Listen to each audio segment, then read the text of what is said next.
اور ایک راز یہ کہ کوئی بھی دنیاوی یا اخروی یا دینی کوئی بھی ایسی ضرورت درپیش ہو گئی اور وہ حل نہیں ہو پا رہی، 1920 پہ جا کے معاملہ خراب ہو جاتا ہے، تو ظاہر ہے کہ انسان کے کاروبار میں بھی، تعلیم میں بھی اور دین کے کاموں میں ایسا ہو سکتا ہے 19 پہ جا کے گر جاتا، 20 نہیں پہنچتا، اس کے لیے زبردست تاثیر ہے کہ یہی نام 51 ٹائم 51 دفعہ ہی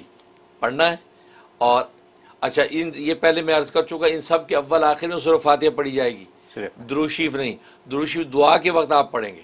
شروع میں سورہ فاتحہ بسم اللہ ملا کے یوں بسم اللہ الرحمن الرحیم مل الحمدللہ رب العالمین آمین تک،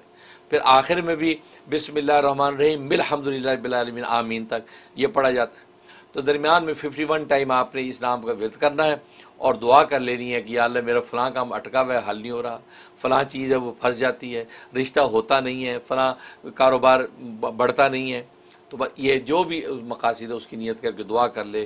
تو 15 دن کرنا یہ عمل، انشاءاللہ اللہ کی رحمت سے حل ہو جائے گا۔ سبحان اللہ، سبحان اس پہ تو یہ جو ہے ذکر یوں اس طریقے سے ملا، اور نور علیہ الصلوۃ والسلام نے اس کو پلے باندھا، پھر اس کی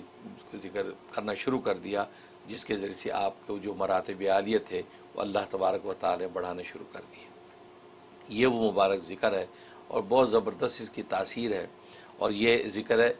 یا الہ العالیہ الرفیع جلالہ یا الہ،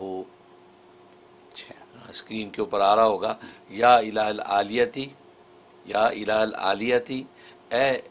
مجازی اور باطل معبودوں کے معبود برحق، یعنی اللہ کو پکار رہا ہے، الرفیع جلالہ، اس کی شان بہت بلند ہے، اس کے یا الہ